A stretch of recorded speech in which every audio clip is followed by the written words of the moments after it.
We are excited to present our interview with musician, songwriter, illustrator, comic book artist, teacher, and father, Dan Dougherty.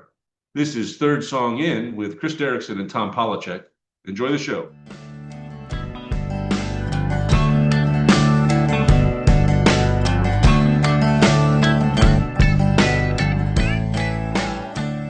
Dan Dougherty is a singer-songwriter who has fronted and written for several Chicago-based rock and alternative bands.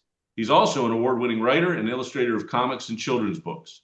He's won 3 Shel Dorf Awards, the Eric Hofer Award for Children's Literature, and 2 Purple Dragonfly Awards.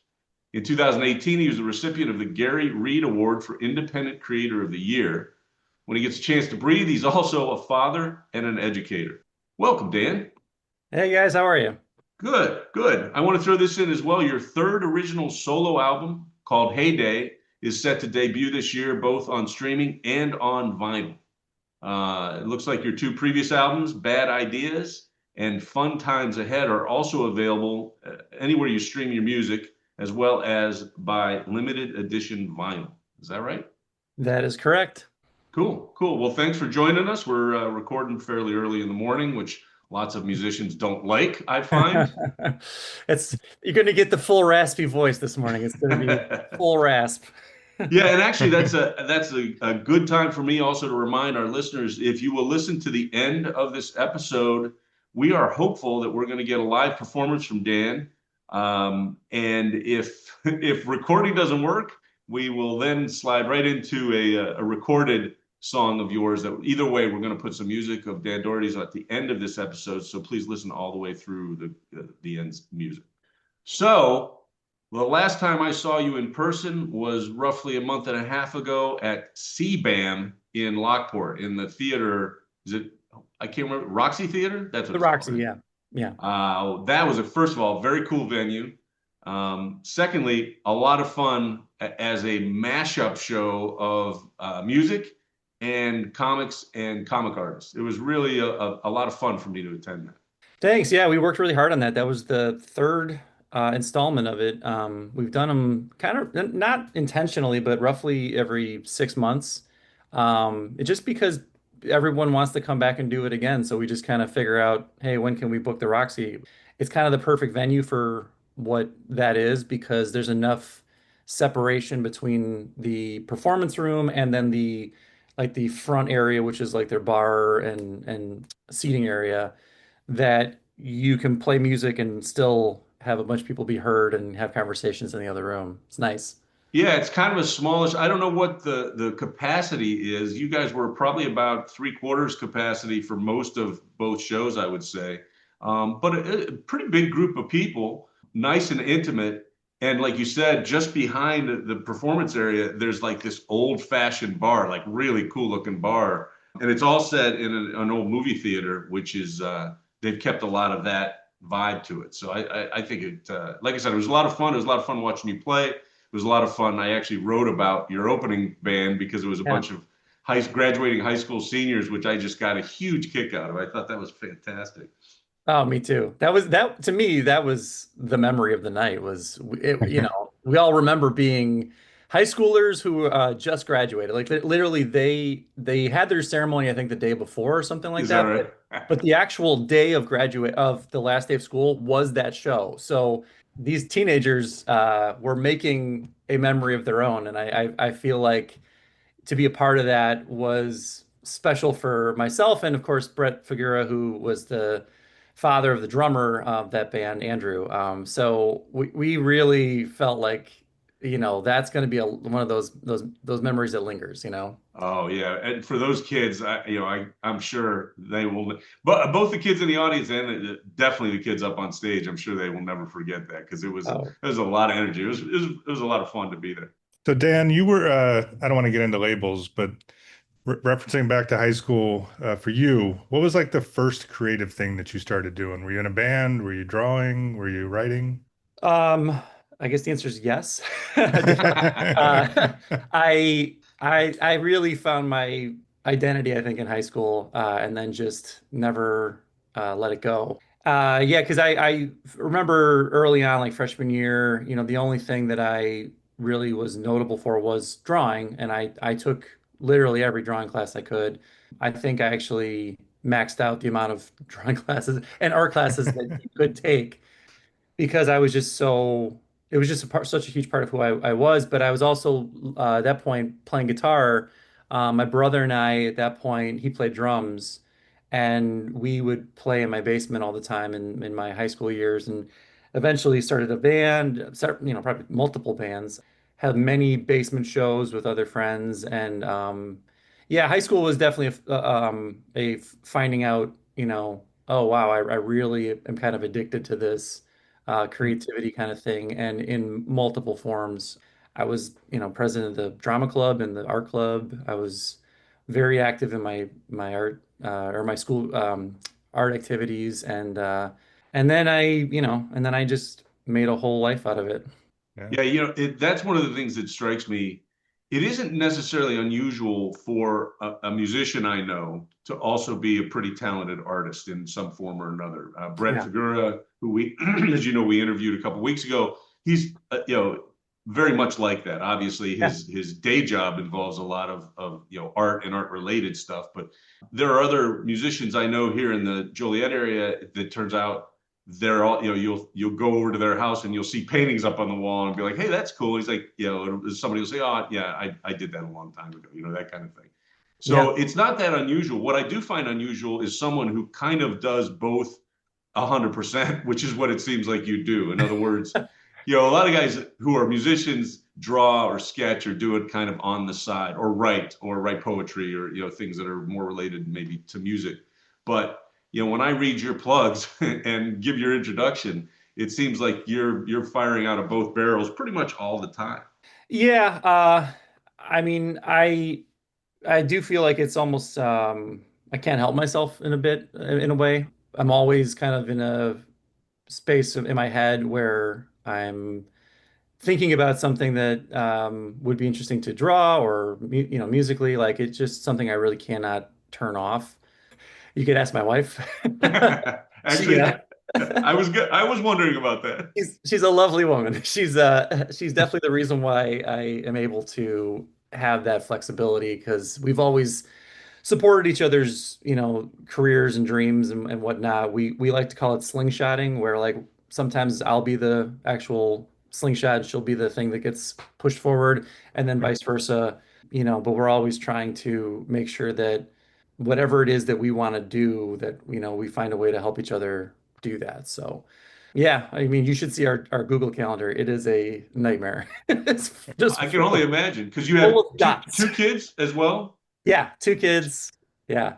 And relatively young. I saw them at the CBAM event, and so they're, I imagine, squarely in the Google Calendar as well. I know from personal experience that that's hard to juggle. It is. Yeah, I'm sure you know. I mean, we've talked about, the amount of chauffeuring we do and the amount of showing up to things that, your kid, like my daughter, I love her. I'm so proud of her. We went to like a 2 hour dance recital last night where she had one dance and we're just sitting there like, cool. Yeah, No. great. Yeah, now I'm gonna watch all these other kids for another hour and 55 minutes. I can relate to that. My daughter was a Yeah. figure skater. It's very Oh, yeah. similar, although for some reason you don't feel as bad when you leave the rink after your daughter has skated as I think you do if you leave the auditorium after your daughter has danced. I think there's a different pressure on you in dance than there was on figure skating. You can't leave. Yeah, no, Yep, you no can't. way. You can't. Uh, yeah, they'll call you out. So Tom forwarded me a link to your comic Beardo, and I've only read a couple weeks worth, but is a lot of the inspiration for that real life stories? It seems real life, but they're hilarious. I mean, is that your inspiration? Some of that stuff? And do you have a different way of formulating songs? Like, what's the creative process? So we keep talking about all these different things you do, which is incredible to me. Tom and I write a blog each week and every other week. When I struggle to come up with a topic, you're writing music, doing daily comics, all this stuff. Where do you get all that inspiration from? Well, it depends on what gear I'm in, I guess, like what thing it is. Like I've done Beardo for next year will be 20 years. And Wow. Wow. that's, yeah, like it's really kind of crazy to me that it's gone that long. At one point, I did briefly retire it. This was shortly after, about a year and or half after my daughter was born, and I brought it back during COVID because I felt bad. I remember I had one regret about ending Beardo, which was that my son was born after that. And then I felt like he wasn't a part of this thing, which to Hmm. your kind of to your question is very much based on, real life. So for me to have this comic series that was about my family and not have my son in it was, not gonna work. I just always pictured him as a teenager being like, "You never put me in your comic. That's why you don't love me," or whatever. Like the moody years. That's why I'm drinking this bottle of whiskey. Yeah, yeah. Dad, I learned it from watching you making the So I was just like, I gotta get my guy in there, and that's when I started that Patreon actually, that allowed me to do it, because at that point I didn't have a platform to do it. So yeah, all the Beardo stuff is very much based on real life, and when I create that, I'm more of an observer. I always keep, it used to be a notepad, now it's my phone of just like things that I thought were funny, Mm. observations. I mean, that's really like the name of the game is just being, open to the what's happening around you and being present. And trying to find something funny about it. And it does help to have deadlines because deadlines will force you to be like, okay, you have to find the thing. Uh, And so for me now, it used to be when I was working for the newspapers, it was 6 days a week, and now I just do three, because kids. yeah. Are currently your deadlines, are they self-imposed or is it through like I know you publish on a specific site. Are there things that rules you have to follow in order to get published? Um, the deadline is self-imposed, but kind of mutually agreed upon with my Patreon members. So like Uh, they know that I'll post Monday, Wednesday, Friday.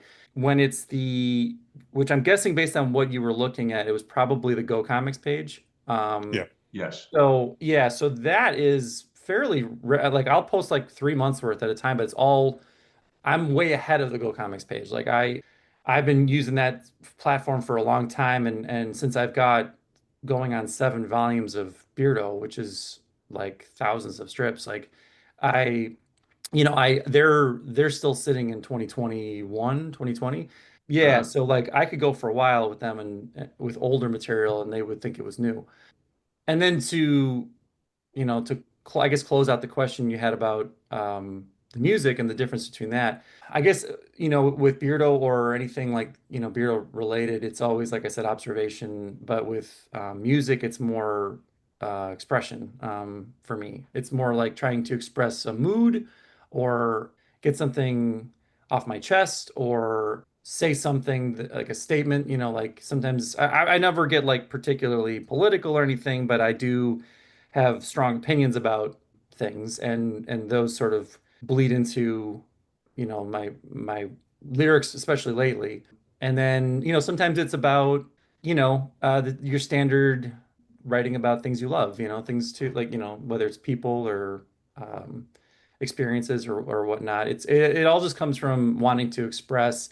And also like for me, it's a way to reduce my stress. Like I find music very, very relaxing, even though it can be difficult, just because of the nature of like music can be anything, so you can, once you kind of accept that, then you can kind of go like, okay, I want to make a song that has this feel to it or this vibe because it makes me feel good. do you tend to write your songs and your music by yourself? Do you collaborate with other people when you put that stuff together? That's a great question. So when it's most of the stuff that I've done has started with me, and sometimes it ends with me too. Like I would say like the song I'll play later is a song that really had no other input into it. However, most of the time it is definitely something where I like to take an idea, present it, but then have the people who I trust and who are friends and I respect as musicians and as creators to put in their what ifs and their how about this and try this and try that. And we really treat it like a laboratory, like where we're really just playing around with every conceivable option we can think of until we arrive at something. And again, I'll mention Brett because I lovingly refer to him as my consigliere because I always want his opinion, even when sometimes I'm like, ah, this guy is gonna. He's such a, and other people will probably say this too. He's someone who just loves to throw a curveball in there that makes you rethink the whole thing. You know, like he loves to challenge and push back in ways that are done out of just a complete, immersive brain in music. So we'll sit there and, I mean, I would never say it's an argument, but it's sort of like it's a back and forth of like, he'll say, well, what if we did this? And I'm like, well, the reason why I said this or I did that is because I want to get to here. So what he kind of forces me to do is explain my justifications and my reasons for certain things. And sometimes I'm wrong, or rarely is he wrong, I will say this. Uh, but he will sometimes go like, okay, this is what you want, let me figure out how to add a little bit more of an interesting thing to it, and find that space, which is why like I typically credit him or anyone that's on an album that had a role in that early stage as like, part of the arrangement, like someone who's arranging the song. Gotcha. I really like giving credit where credit's due, and I actually always ask them like, how do you want to be credited? Because I don't want anyone ever to think that I'm sitting here just absorbing all of the credit for the work. Right. There's no way that it was just me. And it sounds like the it sounds like the art, the comic side of things tends to be more solo, because you draw and write, correct?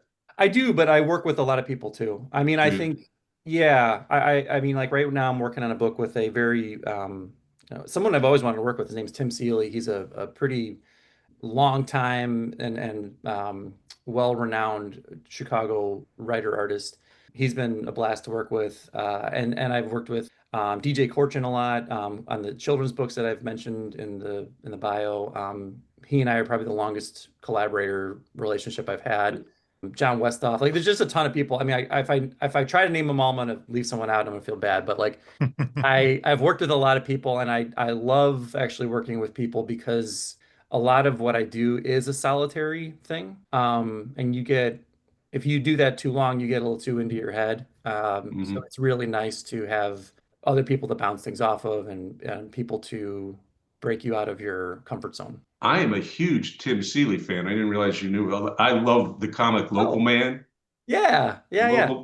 A local man is Chris. This is the cool. It's just kind of a deconstruction of superheroes. It's a little Watchmen. I mean, it's been done before, but it's basically about a superhero guy who's, I don't know what he's like. He's like Hawkeye, maybe. He's like this Kind of. marksman. Yeah. But he was with the prime superhero team in that universe. He gets kicked off and he goes back home, and they hate him at home. And there's all kinds of like superhero stories that are surrounding, but a lot of it it's just his parents just they're pissed at him, and he's just back. He's like living in the basement. It's really really well done. Oh, I love that. And he's done a bunch of superhero stuff too. I actually didn't realize he was a Chicago guy, but Yeah. I'm a huge fan of his. I think he's a great comic book writer. I mean, not to turn this into the Tim Seeley show, but if you were to list his credentials, it would take like half of this episode. And I think what's cool about him right now is he's kind of hit that spot that a lot of comic creators aspire to, which is that they made a TV show out of Revival, which is I think premiering. Ah, I mean, I know this airs later than the premiere, but by the time this is on this episode, I believe the series will be pretty far deep into, I think it's on Sci-Fi first, and then it goes on to Peacock. But Huh. Revival, I mean, huge comic in the indie world that I'm used to around here in Chicago. mhm. Like it was like, wow, these guys really, really leveled up, and a big influence on, and an inspiration for a lot of us Chicago creators who just saw him and Mike Norton, I should say, that they're co-creators on it, make good on an indie comic. Yeah, you just snuck in a staff pick for us. I think this should be airing on July 14th, and it sounds like Revival will be out before then. So Yeah. you jumped the gun on us, but that's a good staff pick to make. I think I'm going to look for it. That's for sure. Yeah, me too. I can't wait to see it. I think it premieres as of this recording this week, but I mean, by the time we come out, yeah, it'll be very much out. So this is the question, the big question to me, and you've addressed it a little bit in talking about how you work and collaborate with people. But not only are you a working musician and a working artist and comic book and comic strip creator, but as I understand it, you're also an educator. Where are you teaching and what do you teach? I'm teaching quite a bit lately. So for the longer job that I've been at, that'd be St. Xavier University, which I started during 2020. So that was the COVID year, Mm, and that was an interesting introduction to a new place. And all the classes that I teach are art related. So it's either typically what I get is illustration, drawing.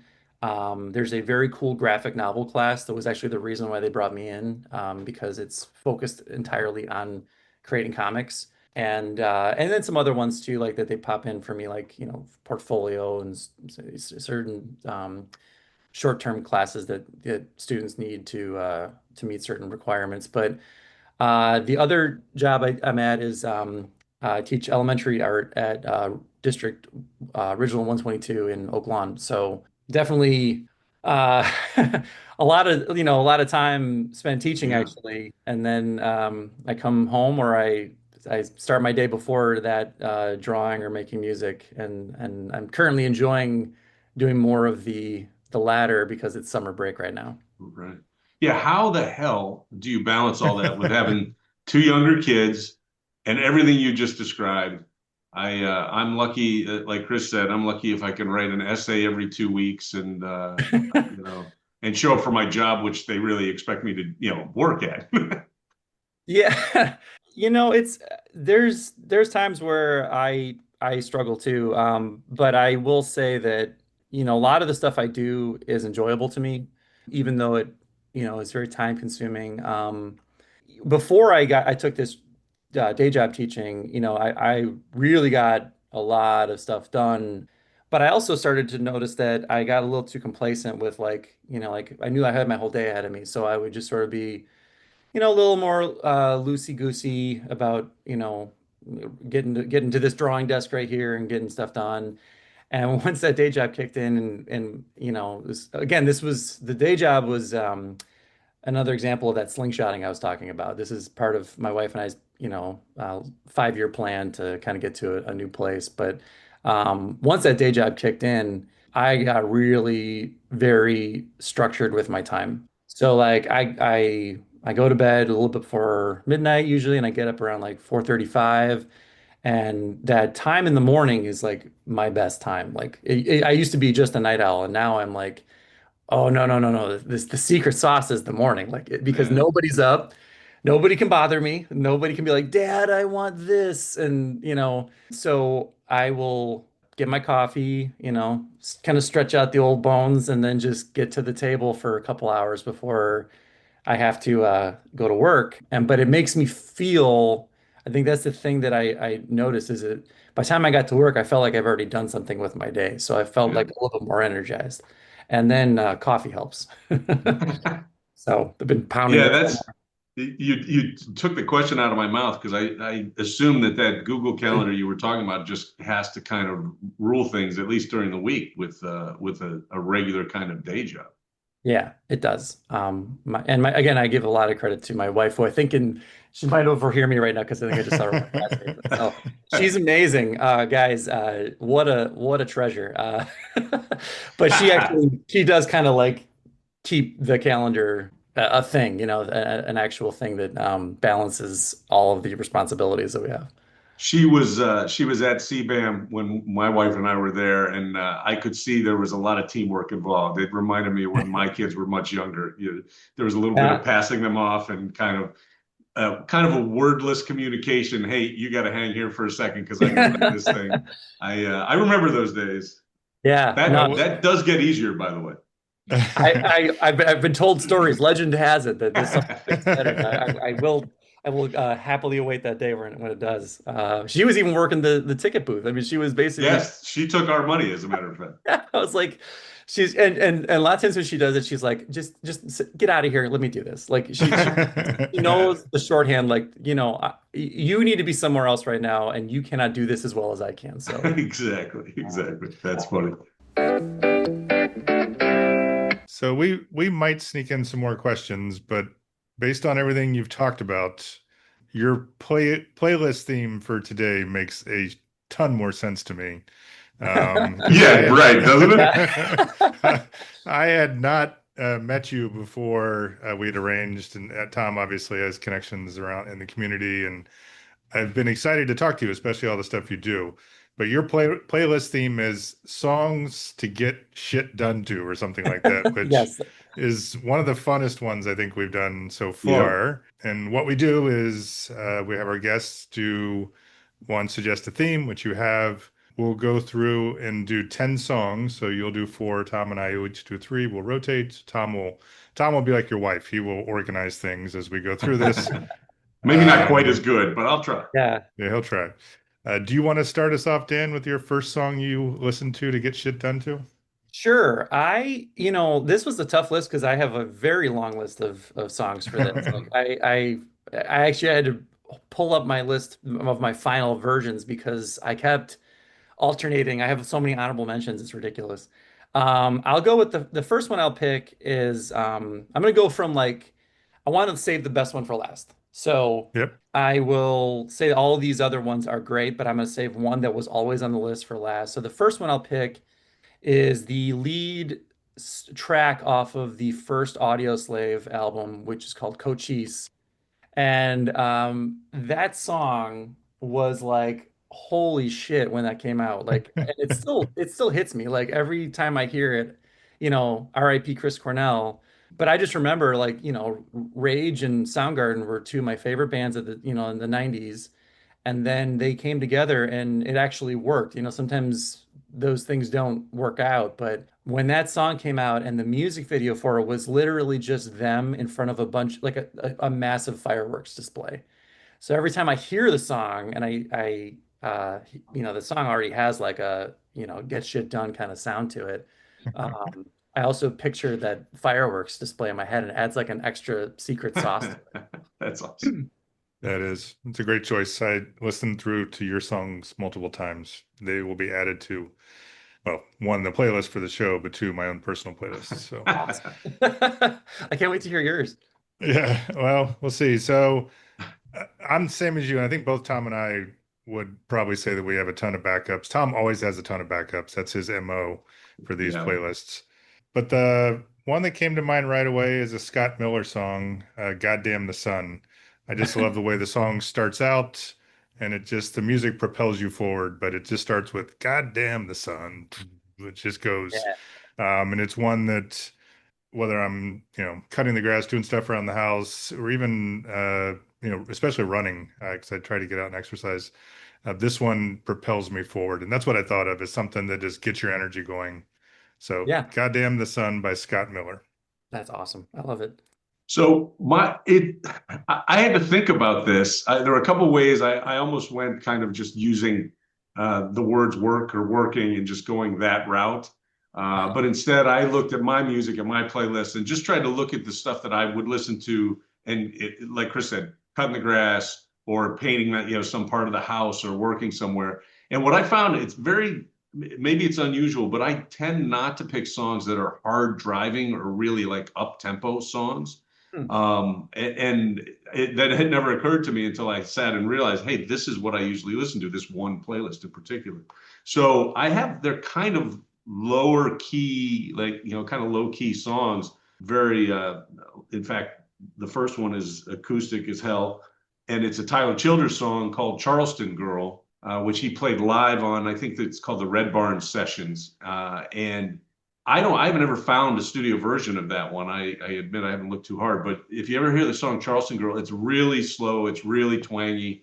But particularly if I'm working around the house, like I said, painting a room or something like that, it's one that kind of just levels me out and lets me do what I need to do without, I kind of go into a zone. So that's really what all three of my songs are like for this playlist. But my first one is Charleston Girl by Tyler Childers. Oh, that's super. What a great twist on this. I like that a lot. Yeah, yeah, it was weird, and I didn't plan it that way. But all of a sudden, I realized I've kind of go like low pulse rate for songs where I have to get shit done. That's fun. Hmm. And I guess that makes sense to me though, because like you said, Chris, you said something about having like a running playlist. I've like a Yeah. bunch. I love running too. It's actually another really great kind of therapeutic and like mental health kind of exercise for me. But I actually do have some playlists where it's mellow. Like Hmm. it's not getting your getting your blood pumping, but it gets you in that right headspace. That's super cool. But none of mine are chill. So I'll go with the next one I'll pick is was another tough one because this is a band that I love, Spoon. I love Spoon. I've seen them multiple times. In fact, I'm seeing them again this year with Pixies at Salt Shed. Hmm.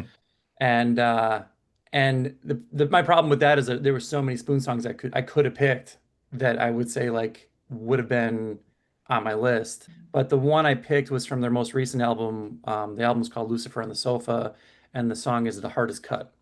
And it just has this like killer, almost like drop tuning, stabbing guitar part right at the like the to just to punctuate the end of every chorus. And every time you get to that, you're like, oh yes, I could do anything right now. This is so good. Yeah, and seeing him perform it live a couple times, like they really put the stank on that thing. Like, I mean, it's like coming from hell, like just racing like bam, bam. You're like, yes, so good. I love the way you describe these songs. Yeah, me too. It's awesome. Thanks. And totally true. Like I have not listened to Spoon much, but I love that song. It's funny, I won't ruin your, but I didn't I should have known the first song that was on the list, but I didn't know that was the title of it. So Yeah. I won't ruin it for you. So Oh I yeah. went to after that, I was like, oh yeah, I love that song. Then I went to Spoon and I was like, damn, I really like this. I mean, I'm gonna listen to them more. I haven't listened to them as much. All right, my next one, Tom's not going to be surprised. I went with a band that I love, King's X, and I went with their song Moan Jam, words moan Oh. and jam put together.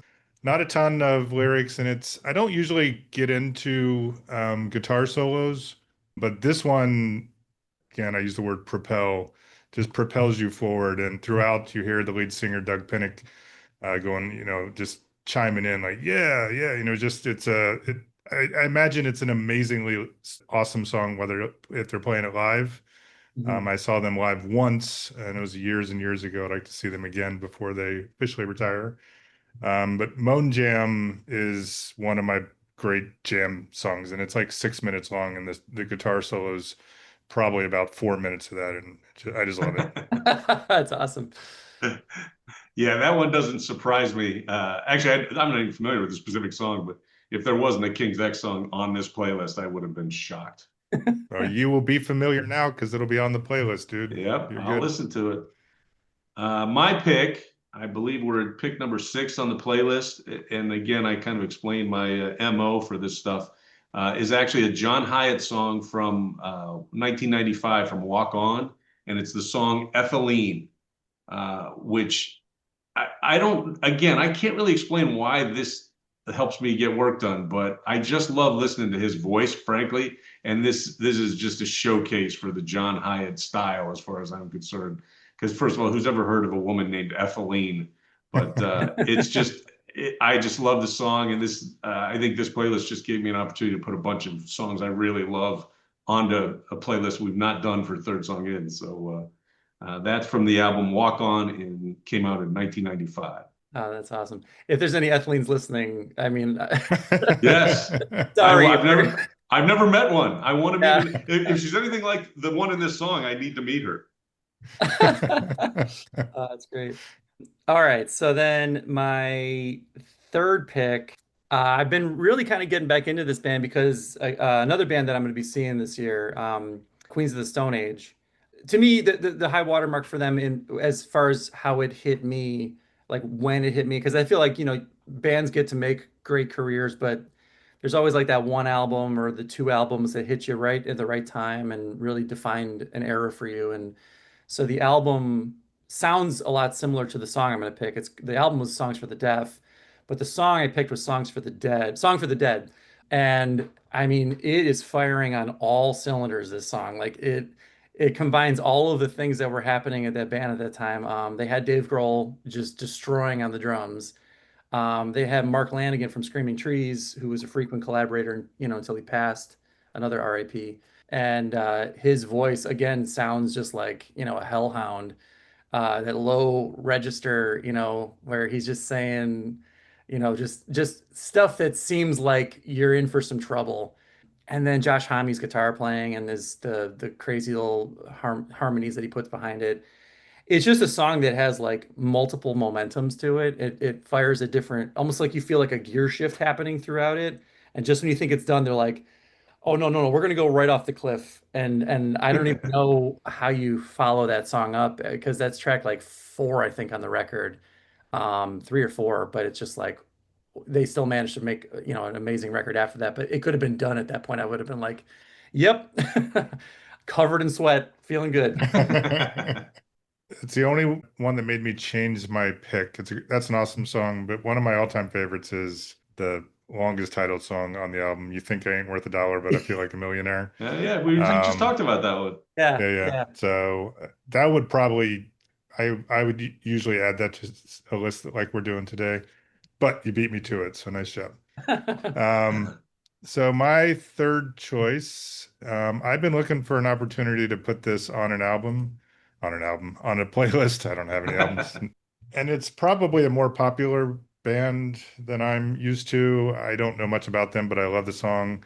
It's a collaboration between the band Stitched Up Heart and Escape the Fate. The song is called To the Wolves.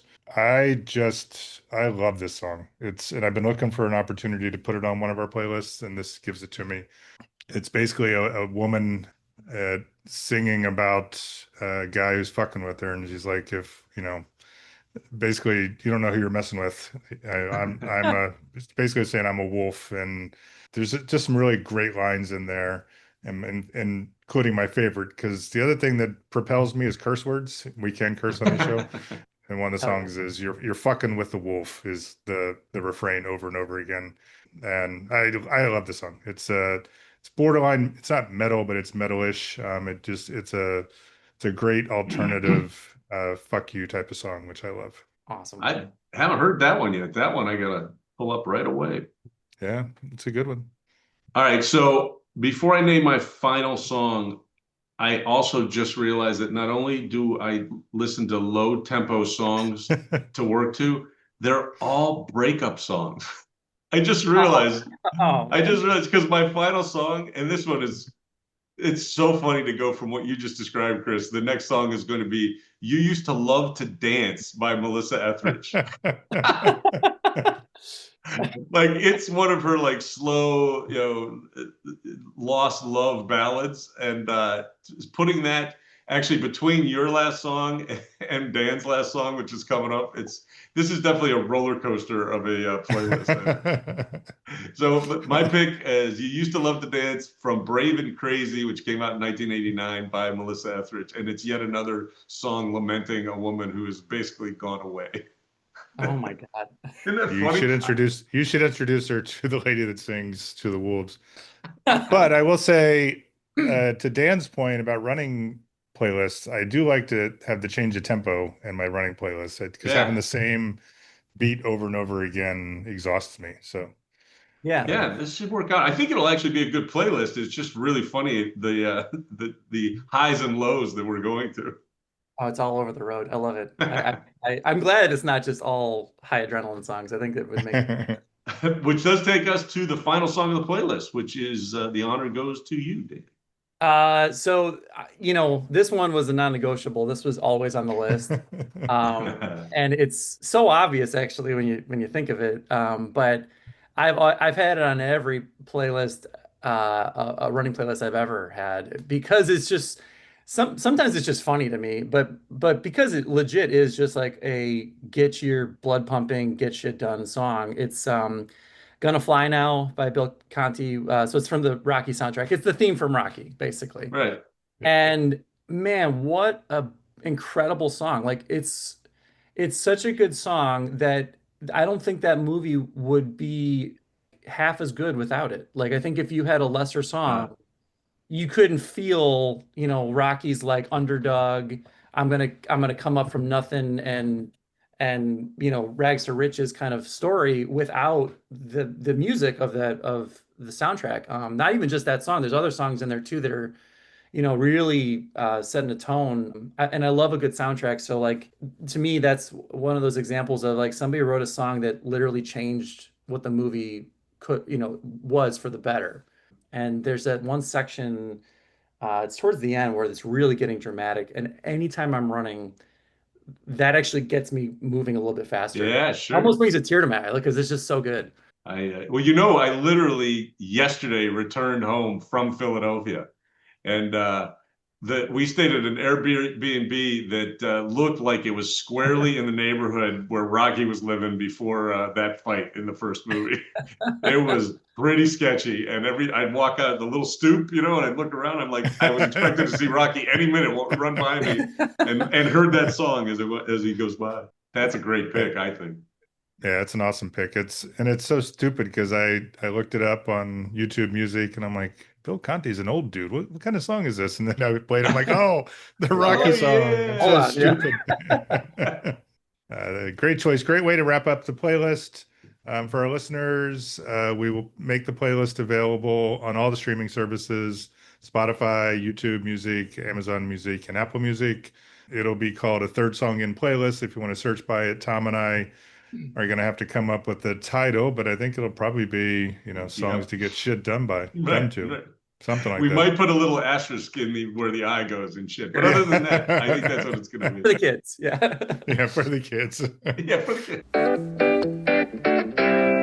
All right. Well, one thing I don't want to forget is plugs. So Dan Yep. Dougherty and his bandmates, Brett Figura, friend of the show, Sam Skilnick, and Brian Turnbow will be playing August 7 at Joliet, Illinois' Bicentennial Park. They have an outdoor stage. It's actually a really cool place to see music. They'll also be playing the annual Porch and Park Festival in Joliet, which is on August 16th. I've talked about this on the show before. We did a festival episode once quite a while back, Dan, and it was one of the things I snuck in. At that time, it had only been around, I think, a year, or maybe it was just going to be the very first one. But that's turned into a really cool event, I think. Yeah, it's very fun. I played it last year with just one other guy, but this year we're doing full band, and it's an experience. It's very one of a kind. For people who aren't in the Joliet area, the Porch and Park Festival is an event where residents, people who live in these big old houses in what's called the Cathedral area of Joliet, basically, I think, donate their porches or their front yards to bands and artists, and you just kind of stroll along over about a 4 or 5 block area, and there'll be music playing in one front yard or from one porch, and then there'll be somebody on the sidewalk that will be selling their arts or their crafts. It's really a lot of fun, and weather permitting, it's a fantastic way to spend an afternoon. So that's on August 16th. And then we got a plug, which is very far in advance, but I agree that we should tell people about this. Chicago Street Pub has an annual Halloween show called Under the Covers and Screaming. This year it'll be on October 25th. And I don't think the theme of that has been revealed yet, if I'm not mistaken, Dan. Uh, I don't know if even you know yet, but I know what that's band we're all. playing, but I don't know Yeah. what the other bands are. Yeah. It's a lot of fun because what happens is local bands they dress up and become some other band. They become Kiss or they become the Beatles or whatever it may be, depending on the theme. It's a lot of fun. There's usually 3 or 4, I think, performers minimum that do dress up, like I said, and get to do covers and that kind of stuff. It's a lot of fun. Yeah, it's a great time. Finally, as we mentioned, Dan's a writer and illustrator of comics, and his comic series Beardo is available now and comes out on a more than weekly basis, it sounds like. He's also written a couple critically acclaimed children's books, Do You Speak Fish and A Thousand No's? And it looks like a sequel is on its way called A Million Yeses. So I've seen a lot of Dan's work, sent one of his books to my daughter, not too long ago to help her kind of stay motivated and keep her chin up. And please look for that stuff. Dan has a Patreon for his comics and his illustration work. And that is at patreon.com/Beardo Comics. His website is beardocomics.com. You can buy things at beardocomics.com/shop. And he's also on Spotify. There's a link. I'm not going to go through all the letters and and symbols on the link, but we'll put it on our page. I'm exhausting enough as it is. Jeez. This is so much stuff. He has a Facebook page and an Instagram at Beardo Comics. All of those links will be on our as mentioned page on the website, thirdsonginpodcast.com. Please look there. Click on all of it. He does so many different things that there's bound to be something you're interested in. Thank you. I appreciate it. Oh, I should say too that to credit where credit's due. I just illustrated the kids' books. DJ Corchin wrote them. I don't want him to listen to this because he will, and be like, "Hey, whoa. What the hell? Yeah, how Fair dare enough. you?" Well, Dan, I want to thank you. Chris and I really appreciate your coming to this episode. It was very interesting to hear about everything you have going on. And as we said before, we'll make sure that our listeners can find you through our as mentioned page on the website. Awesome. Yeah, thanks for having me. I love the show. I'm really happy to be one of the guests on such a fine collection of people that some of which I'm very good friends with. Yeah, no, it's great to have you, and I hope we have you back next time. Maybe when that next release comes out. Well, it seems to me that we have plenty of questions still to ask you. Oh, that'd be great. I'd love to. Don't forget to stay to the end of the episode where you can listen to Dan's song, The One. We now have to move on to the other segments of our show.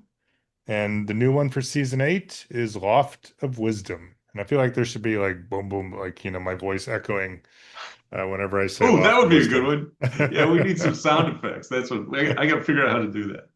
Loft of Exactly. wisdom. Like pigs in space. Yeah. So I like yours better, so I'll start with mine. I don't know why. I was just listening to something happened and this song came back to me. There's a band called Oakley Hall. They only had 3 albums. Last one was in 2007. Some really good stuff, sort of folk rock sounds, a lot of influences though. They have a song called If I Was an El Dorado, and the best line from that song is, if I was an El Dorado, all your bullshit would be solid gold. So that's my Loft of Wisdom edition for episode 4 of season 8. I could see that scrawled on the loft. No question about it. All right, my quote for the Loft of Wisdom this week is from the classic film, or actually from Ron Burgundy, from the classic film Anchorman. And the quote is, "Boy, that escalated quickly. I mean, that really got out of hand fast." And I thought about it because of basically I thought about it because of politics. And it was even before the LA stuff. It was the whole Elon Musk and Donald Trump feud that apparently is still going on now, or maybe they're made up. I don't know if they've kissed or not.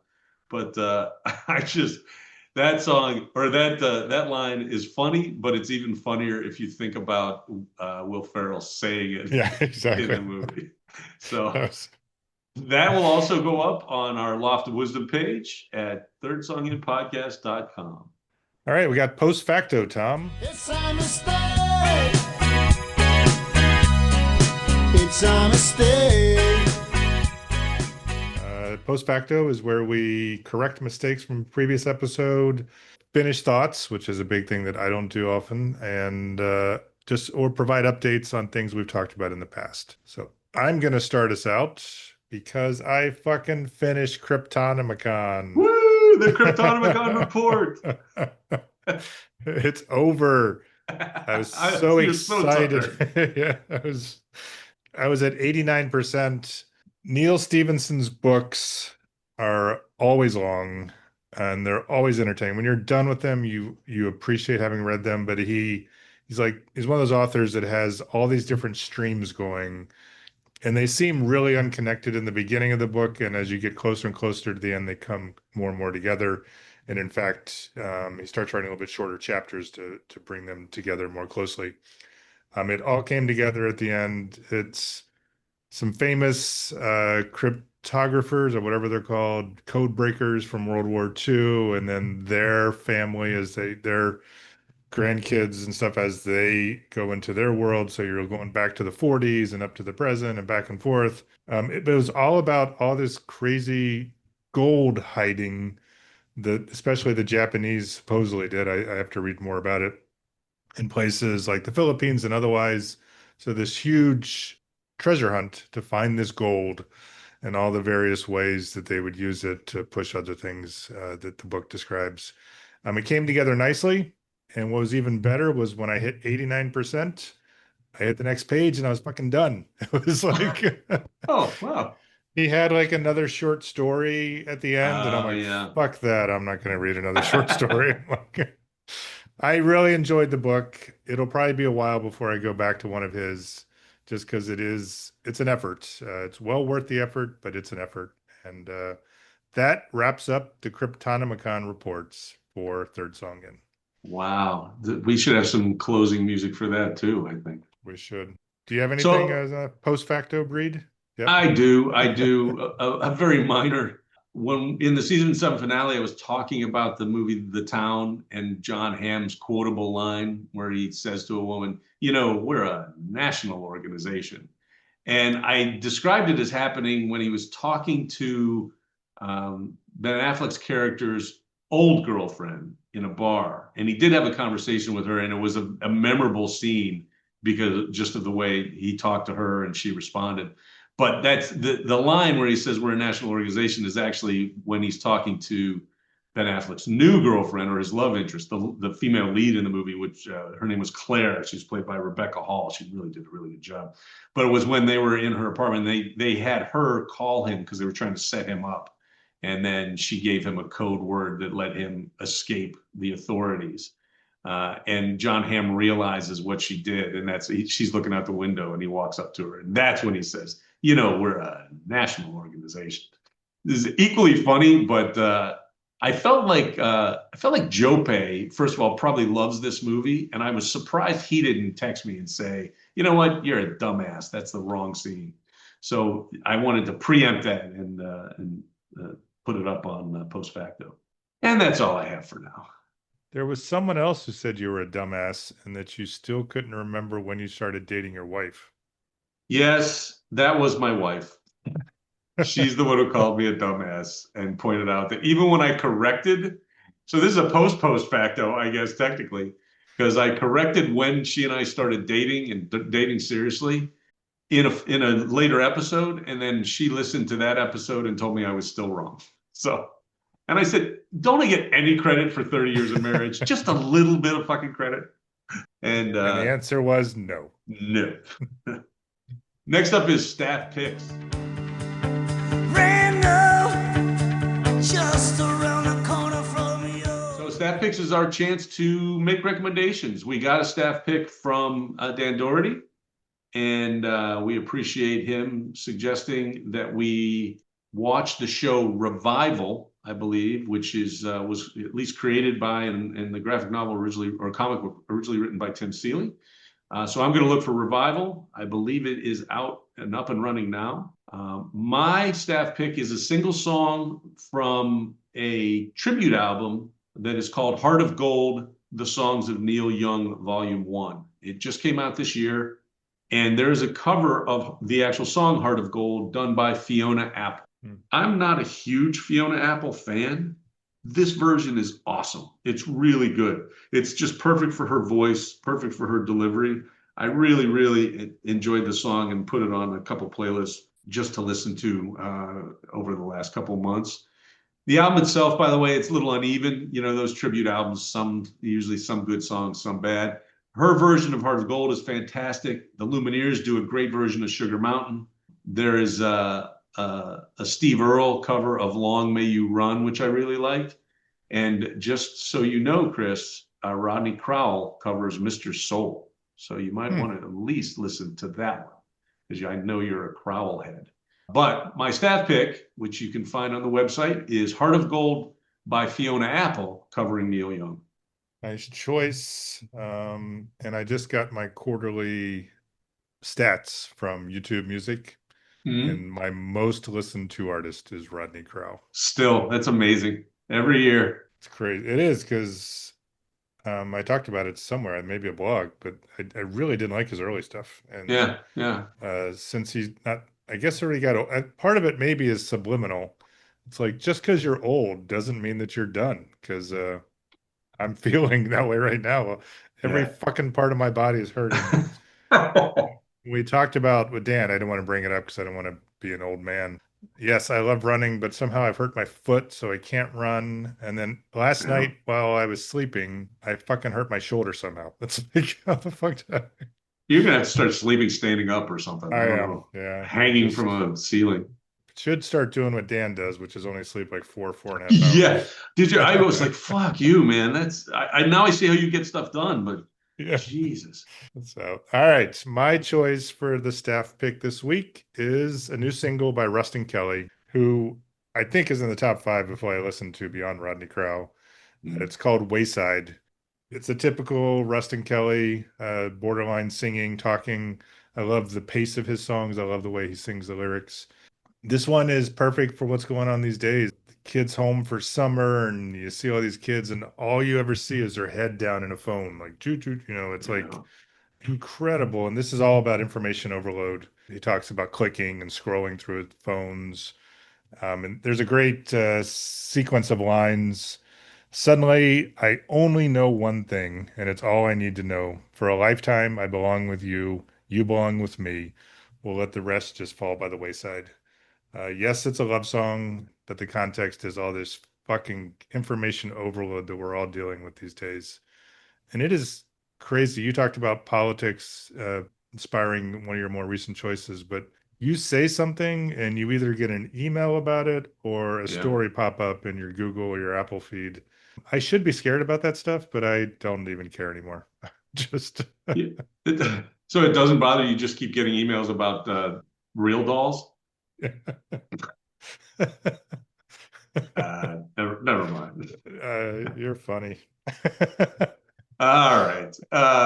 We are now ready for this is right where I should say something like fuck you or something. I don't know. Feels like I'm overdue for one of those. It's just assumed. We're now ready to do our playlist picks. Every episode of every season, we each pick a song for our running playlist, which you will find streaming wherever you stream your music. For our season 8 playlist for this episode, I am going to try to stay with the theme of songs to get shit done to. And this was the other way I thought I might go with the theme, which was I searched all the songs in my library that had the word work in them. And I found a great Slade Cleaves song called Working Stiff. From his album Unsung in 2006. It is not a song I necessarily listen to when I'm trying to get stuff done, but it is a great song. And Slade Cleaves, I don't think he's ever been on our episode playlist. So first time. I don't think he has, and that's a great choice. I know we both listened to Slade Cleaves. I'm guessing that both of us have his songs on other playlists. So nice job. I'm not sure if I've put Hot Water Music on a playlist or not, but I'm going to follow up on Dan. Hot Water Music is coming to Durham in the next couple months. I've never seen them live. They're a band that I've listened to a lot of their individual artists as solo artists, and I'm now sort of putting the pieces together and listening to more of their stuff. But one of my favorite songs by them, and it does fit the theme, songs to get shit done to, because it has curse words in it, and it is a rockin' song, is the song Radio by, as I said, Hot Water Music. And one of my favorite lines in it is, I've got a big fat fucking bone to pick with you. And he repeats that multiple times. Great song, great lyrics from a great band. Looking forward to seeing them in a couple months. Well, that brings us to the close of the show, Chris. Holy shit. Yeah, I know. Show.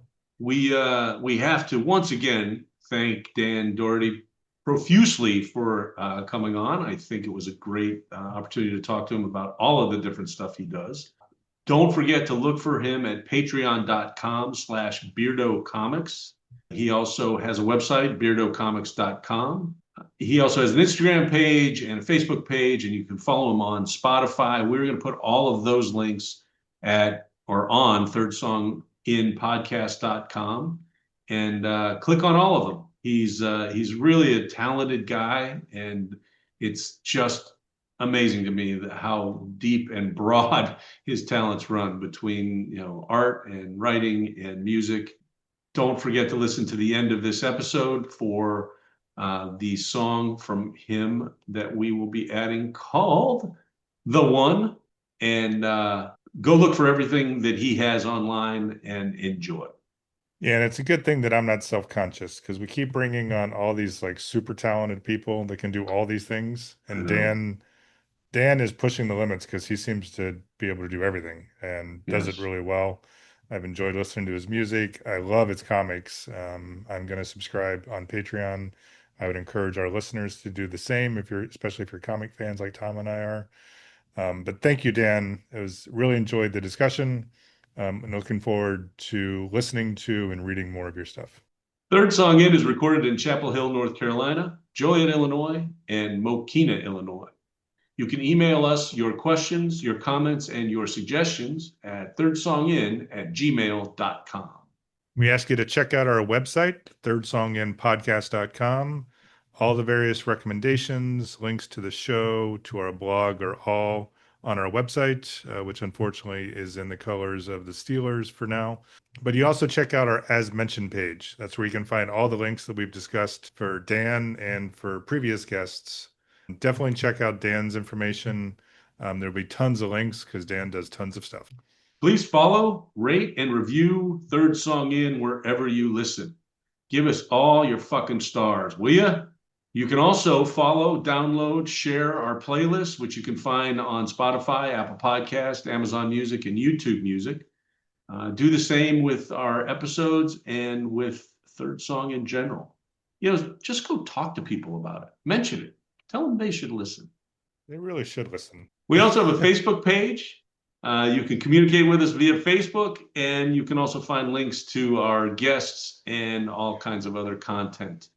And then we also have a weekly blog. You can find the blog on the website, but you can also find it on Substack. And I'd ask that you subscribe in either or both locations. You've been listening to Third Song In with Chris Derrickson and Tom Polachek. Thanks for listening.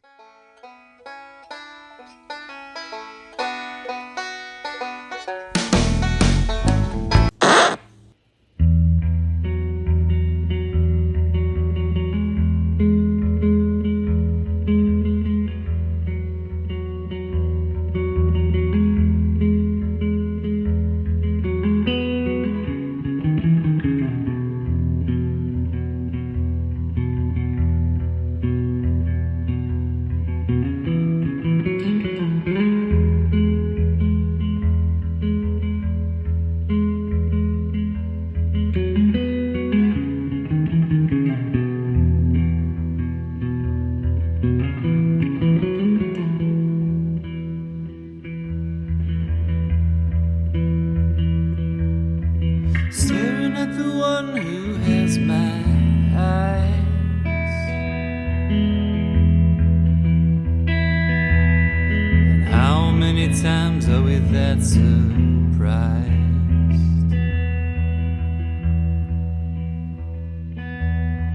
Staring at the one who has my heart. You'll see the end, but I saw the start.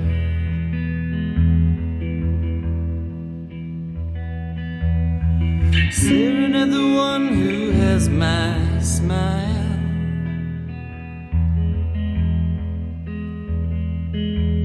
Wear it well, it'll never go out of style.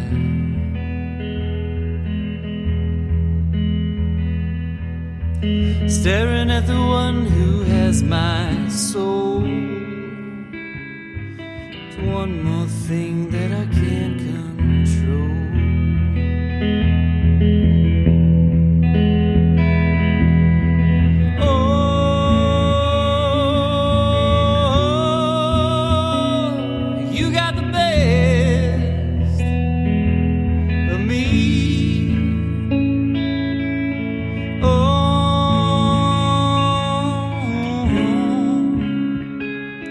there's nothing left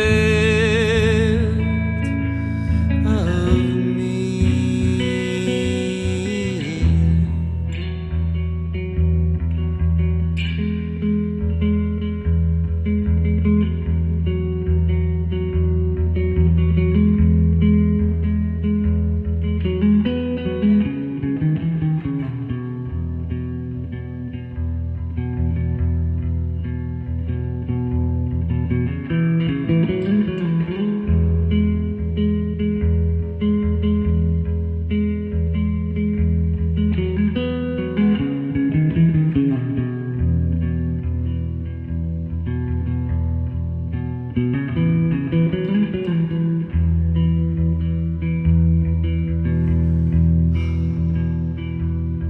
Staring at the one who has my laugh,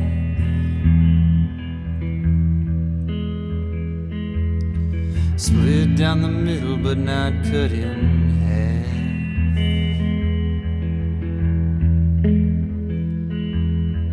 Staring at the one who has my mind. You can leave without leaving me behind.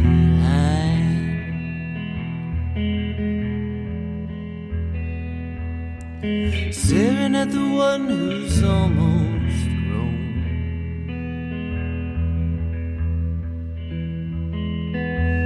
And the day is coming when you're on your own.